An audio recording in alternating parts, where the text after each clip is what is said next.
So கொஞ்சம் நான் over வெயிட்டாக இருந்தேன். அப்போ அவர் வந்து பார்த்துட்டு, இல்லை நான் இமேஜின் பண்ணியிருக்கிற கேரக்டர் வந்து கொஞ்சம் லீன் ஃபிட்டாக இருக்கணும் அப்படின்னு வந்து இது பண்ணாங்க. ஸோ அப்போ நான் வந்து என்ன பண்ணேன், அப்போ நான் ஆல்மோஸ்ட் ஒரு 82 கேஜிஸ் இருந்தேன். ஸோ அப்போ வந்து கூப்பிட்டு ஷூட் ஸ்டார்ட் ஆகிறதுக்கு ஒரு 3 மந்த்ஸ் இருந்துச்சு.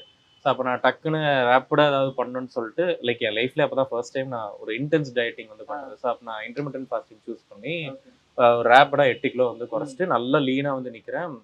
அவரே வந்து ஷாக் ஆகிட்டாரு, என்ன அன்னைக்கு பார்த்த ஆள் தானே இது அப்படின்னு சொல்லிட்டு நல்லா லீனாக வந்து இது பண்ணிட்டோம். ஸோ அந்த போலீஸ் ஆவருக்கு நடக்கிற போர்ஷன்ஸ் அந்த நல்லா அந்த தாடி வச்சு இருந்த போர்ஷன்ஸ்லாம் வந்து ஷூட் பண்ணிட்டு அதில் வந்து எந்த ப்ராப்ளமும் இல்லை.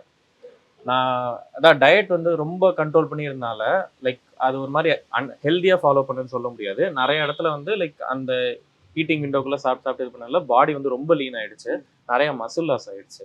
ஸோ அப்போ கரெக்டாக ஷேவ் பண்ணிட்டு வந்து பார்க்குறோம், ஃபேஸ்லாம் நல்லா உள்ள உடுக்கி போய் இருந்திருக்கு. அந்த யூனிஃபார்ம் போட்டு வந்து பார்க்கும்போது அப்படியே இப்படி இருந்தேன். ஸோ அதை பார்த்துட்டு அவர் வந்து, இல்லை அது அந்த போர்ஷன்ஸ்க்கு வந்து இது நல்லா இருந்துச்சு, போலீஸ் யூனிஃபார்ம்ல வந்து ரொம்ப ஒல்லியா இருக்கிற மாதிரி இருக்கு, டக்குன்னு ஏதாவது பண்ண முடியுமா, உன்னால டக்குன்னு வெயிட் ஏற்ற முடியுமா? ஆஹா சாமி, இதுக்கு தான் நான் வெயிட் பண்ணிருந்தேன்னு சொல்லிட்டு அதுக்கப்புறம் ஜாலியா சாப்பிட்டுட்டு திருப்பி ஒர்க் அவுட் போய் பாடி மசில்லாம் கொஞ்சம் ஏற்றிட்டு திருப்பி ஒரு 5-6 கிலோஸ் ஏற்றிட்டு வந்து இது பண்ணேன். ஸோ 8 கிலோ குறைச்சி 6 கிலோ ஏற்றி ஃபர்ஸ்ட் டைம் ஓகே நம்மளால இதெல்லாம் பண்ண முடியும் அப்படின்ட்டு ஒரு